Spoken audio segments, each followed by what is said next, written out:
금 중에서 가장 순도가 높은 금을 가리켜서 순금이라고 말합니다. 예전부터 순금은 부와 명예를 상징하는 금속으로 사용되었습니다. 그뿐만 아니라 순금은 대기 중이나 물속에서도 변하지 않는 가장 안정적인 속성을 지닌 금속이기도 합니다. 순금이 만들어지기 위해서는 우선적으로 동광석이라는 원석을 재련해야 합니다. 동광석을 재련하게 되면 가장 먼저는 동이 추출이 됩니다. 그 다음으로는 은이 추출이 되고 마지막으로 제대로 된 금이 추출됩니다. 일반적으로 동광석에서 순금이 추출되기까지는 무려 40여일의 시간이 걸린다고 합니다. 여기서 40일의 시간 중에는 순금이 추출될 때까지 무려 3개의 용광로를 통과해야 합니다. 첫 번째 단계에서는 동광석을 1200도 이상의 용광로에서 재련을 합니다. 그러면 93%의 순도의 금이 나온다고 합니다. 그 다음 단계로 1800도 이상의 용광로에서 이전 용광로에서 석출한 금을 재련을 합니다. 그러면 99.3% 순도의 금이 나옵니다. 이제 마지막 단계에서는 이전 단계에서 석출된 금을 흑연 도가니에 넣어서 융해를 시킵니다. 그러면 바로 그때부터 순도 99.99%, 소위 우리가 알고 있는 순금이 탄생하게 됩니다.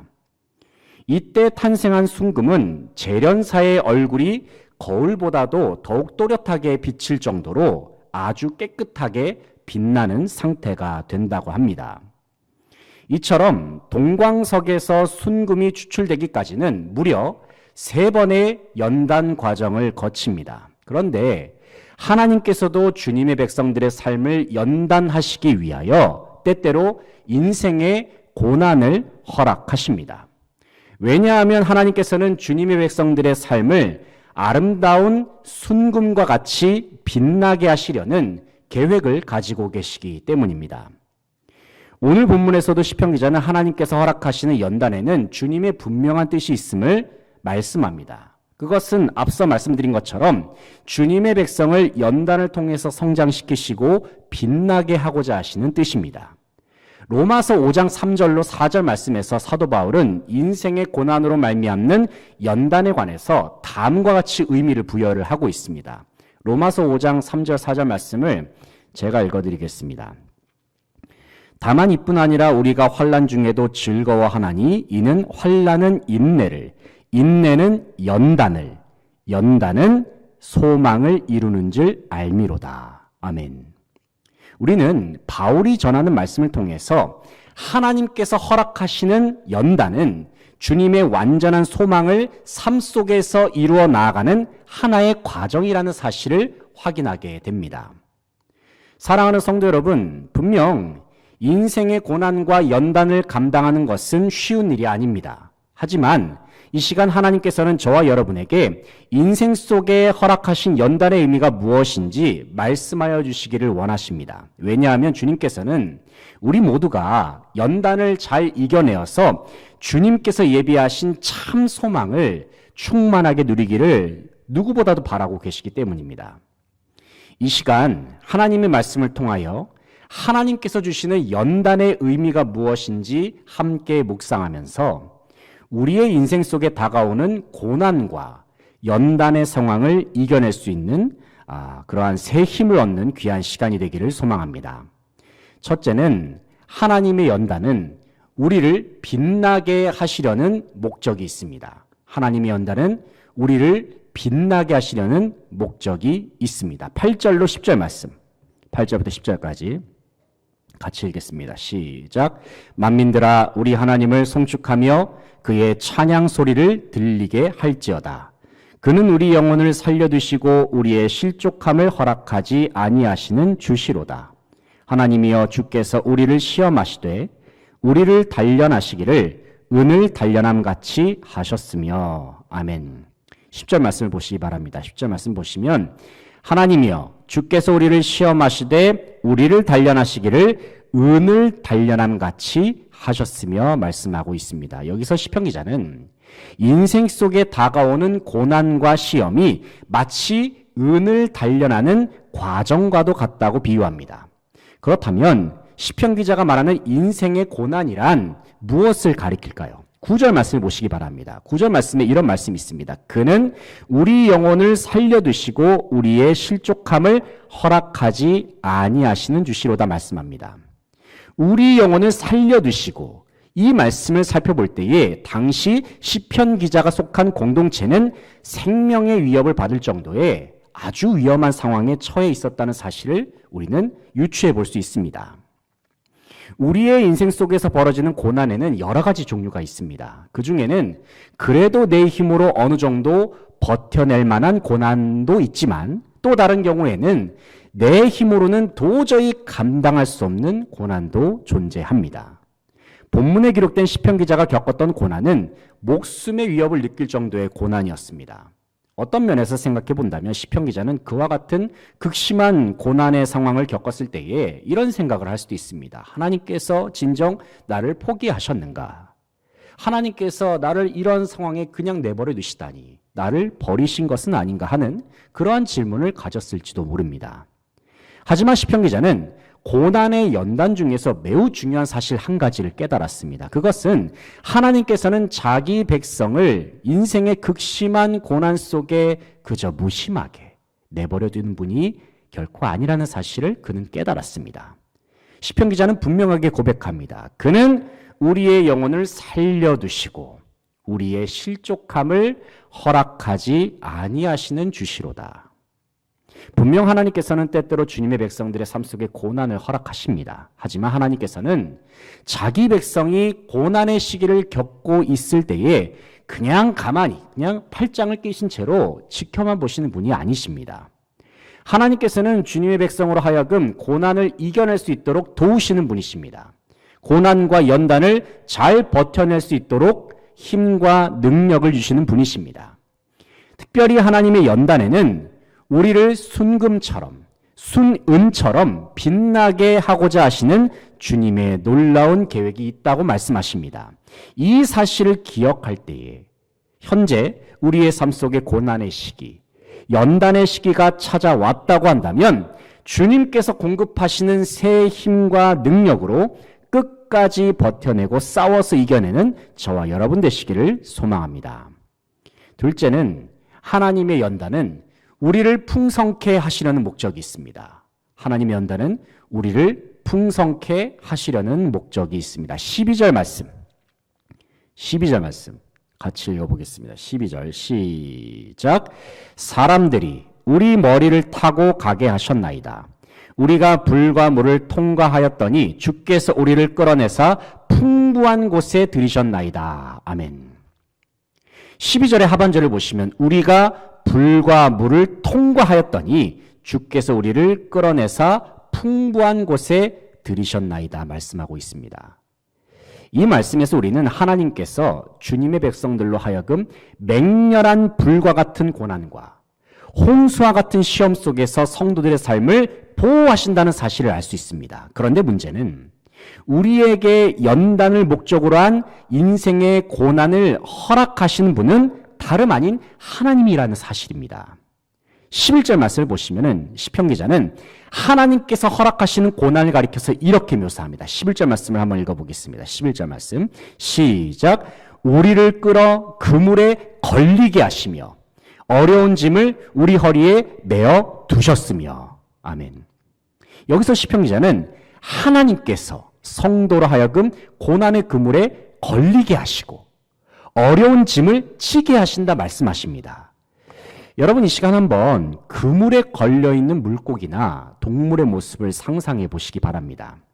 빠져나올 수 없는 그물에 걸렸다는 것은 모든 소망이 다 사라져버렸다는 것을 의미하는 것 아니겠습니까? 또 다른 장면으로는 무거운 짐을 짊어지면서 머나먼 길을 걸어가는 사람의 모습도 생각해 보시기 바랍니다. 무거운 짐을 지고 가는 사람은 처음에는 어느 정도는 짐의 무게를 버티면서 걸어갈 수는 있습니다. 하지만 멈추지 않고 계속해서 걷는 중에 시간이 흐르게 되면 몸은 점점 지치게 됩니다. 그에 따라서 짐의 무게는 점점 무겁게 느껴질 수밖에 없죠. 그리고 결국에 체력이 다 빠져버리게 되면 더 이상 짐을 들 수도 없는 상태가 되어서 땅바닥에 주저앉게 되고 일어나지 못하는 그러한 상태가 되고 맙니다. 시편 기자는 바로 하나님께서 성도로 하여금 이와 같은 그물에 걸리게 하시고 때때로 무거운 짐을 짊어지게 하신다고 말씀하십니다. 그런데 이어지는 12절 말씀을 보면은 하나님께서 우리에게 이 같은 연단을 허락하시는 이유에 관하여 다음과 같이 말씀하고 계세요. 그것은 성도로 하여금 풍부한 곳에 들이게 하시기 위하여 연단을 허락하신다는 사실입니다. 사랑하는 성도 여러분, 주님께서는 때로는 버텨내기 어려운 고난과 어려움을 통한 연단을 허락하십니다. 분명 그것들을 감당하는 우리는 때로는 지쳐 넘어지기도 하고 어떤 경우에는 더 이상 일어설 수 없는 상태가 되어버리기도 합니다. 하지만 주님께서는 우리에게 분명히 말씀하고 계십니다. 그것은 우리가 겪는 고난 가운데 주님께서 우리와 함께 하시겠다 말씀하십니다. 주님께서는 우리로 하여금 고난의 과정을 통과할 수 있도록 힘을 주시고 도와주시겠다고 말씀하십니다. 그뿐만 아니라 주님께서는 고난을 이겨낸 모든 성도들에게 풍부한 은혜, 풍성한 은혜를 허락하시겠다고 확실하게 약속하십니다. 여러분, 힘들고 고된 훈련의 과정을 마친 다음에 올림픽에 출전을 해서 메달을 딴 선수를 한번 생각해 보시기 바랍니다.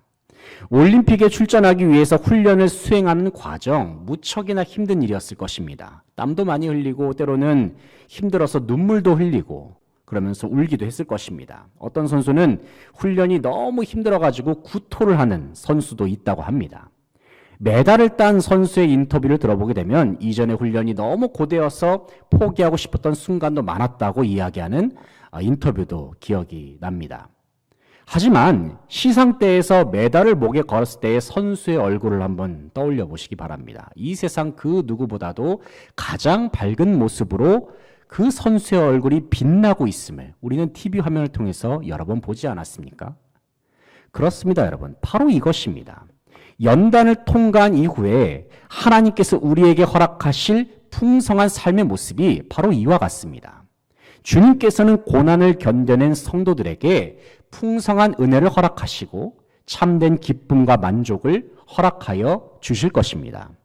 이 사실을 기억하면서 현재 우리가 지나고 있는 고난의 길, 연단의 터널을 잘 통과하여서 결국에는 주님께서 예비하신 풍성한 은혜를 다 함께 누리는 모든 성도들 되시기를 소망합니다.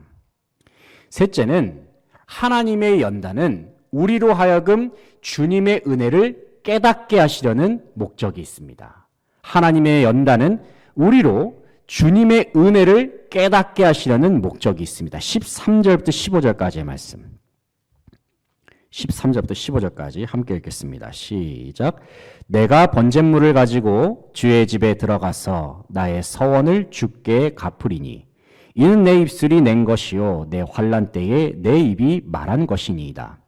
내가 순양의 향기와 함께 살진 것으로 주께 번제를 드리며 숫소와 염소를 드리리이다. 아멘. 13절을 보면 내가 번제물을 가지고 주의 집에 들어가서 나의 서원을 주께 갚으리니 말씀하고 있습니다. 이 말씀은 고난을 통과한 시편 기자가 하나님 앞에 감사의 제사로 나아갈 것을 선언하는 내용입니다. 아마도 시편 기자는 자신이 고난을 겪었을 때에 하나님 앞에 서원 기도를 했던 것 같습니다. 아마 이런 기도가 아니었을까 싶습니다. 하나님, 현재 고난에서 저를 건져주시면 제가 하나님 앞에 나와서 감사의 제물을 드리겠습니다. 이러한 서원 기도를 드리지 않았을까 생각을 해봅니다. 그리고 실제로 하나님의 구원을 경험했을 때 시편 기자는 자신이 가지고 있는 가장 좋은 것, 가장 귀한 것을 가지고 나와서 하나님 앞에 제사를 드립니다. 왜냐하면 하나님께서 베풀어 주신 구원의 은혜가 실로 크고 놀랍다는 사실을 그는 모든 삶을 통하여 온몸으로 깨달았기 때문입니다. 이제 하나님의 은혜를 경험한 시편 기자는 주님께서 행하신 놀라운 은혜와 사랑을 경건한 자들에게 선포하고 있습니다. 16절 말씀 보시면 시편 기자가 이렇게 말씀합니다. 하나님을 두려워하는 너희들아. 여기서 하나님을 두려워하는 자들은 경건한 자들을 말하는 것입니다.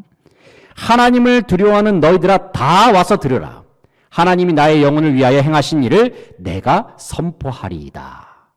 시편 기자가 자신이 겪었던 하나님의 은혜, 하나님이 나를 구원하신 이야기를 이웃들과 함께 나눌 것을 선포하고 있습니다. 그러면서 시편 기자는 자신은 고난 중에서 너무나도 연약한 존재였으며 무기력한 존재였다는 사실을 인정하고 있습니다. 나는 고난 앞에서 아무것도 아니었고 고난 앞에서 내가 할 수 있는 일이 아무것도 없었습니다라고 시편 기자는 열방 앞에서 이웃들 앞에서 선언하고 있는 것이죠. 하지만 시편 기자는 동시에 이처럼 보잘것없는 자를 불쌍히 여기시는 하나님, 고난 앞에서 주님께 부르짖는 자의 기도에 응답하시는 하나님의 크신 은혜와 사랑을 모든 사람들 앞에서 소리 높여 찬양합니다. 사람은 누구나 고통 중에 있을 때에는 자신의 약함을 깊이 경험하기도 하고 인생의 실패를 만나기도 합니다. 하지만 고통의 연단 중에 있을 때에 사람은 그때서야 비로소 하나님을 제대로 의지하게 되고 오직 주님만이 나의 능력이요 강함이 되신다는 사실을 그때서야 깨닫는 경우가 많습니다. 사도 바울도 고린도후서 12장 9절에서 이렇게 고백하지 않습니까? 바울의 고백이 이렇습니다. 나에게 이르시기를 내 은혜가 내게 족하도다. 이는 내 능력이 약한 데서 온전하여짐이라 하신지라. 그러므로 도리어 크게 기뻐함으로 나의 여러 약한 것들에 대하여 자랑하리니 이는 그리스도의 능력이 내게 머물려 하려 함이라. 바울의 고백입니다. 방금 읽은 말씀에서 바울은 이렇게 말씀했습니다. 그것은 나의 여러 약한 것들에 대하여 내가 자랑하겠다 말씀합니다. 그 이유가 무엇입니까? 왜냐하면 약할 때에 비로소 주님께서 강함으로 드러나셔서 자신의 삶 속에 온전히 역사하실 수 있다는 사실을 바울은 깊이 경험했기 때문입니다. 사랑하는 성도 여러분, 고난과 연단은 때로는 우리를 약하게 만듭니다. 낙심케 만들기도 합니다. 하지만 고난과 연단은 우리로 하여금 더욱 주님을 의지하게 만듭니다. 그래서 주님이 우리의 삶 속에 강함이 되시도록, 강함으로 역사하시도록 통로가 되기도 합니다. 고난과 연단을 통하여 우리의 삶 속에 강함이 되시고 우리의 삶 속에 역사하시고 섭리하시는 주님의 놀라운 은혜를 발견할 수 있는 저와 여러분 되시기를 바랍니다.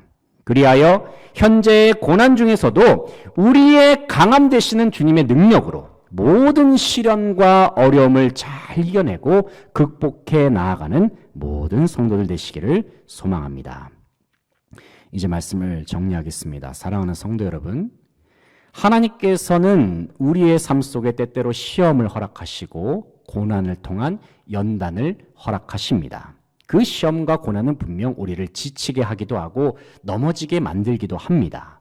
하지만 주님께서 허락하시는 시험과 연단 속에는 우리를 향한 하나님의 분명한 뜻이 있습니다. 하나님의 연단은 우리를 빛나게 하시려는 목적이 있습니다. 하나님의 연단에는 우리를 풍성케 하시려는 목적이 있습니다. 그리고 하나님의 연단에는 우리로 하여금 주님의 은혜를 깨닫게 하시려는 목적이 있습니다. 특별히 하나님께서는 고난의 연단 가운데 있는 성도들 가운데 늘 함께하여 주시고 우리의 삶을 지켜주실 뿐만이 아니라 승리하고 이겨낼 수 있는 새 힘을 주시겠다고 약속하여 주십니다. 우리가 지나가고 있는 고난의 터널, 연단의 터널이 외로운 길처럼 느껴질 수도 있습니다. 하지만 우리는 결코 혼자가 아닙니다. 주님이 우리와 동행하시고 우리의 삶을 인도하여 주십니다.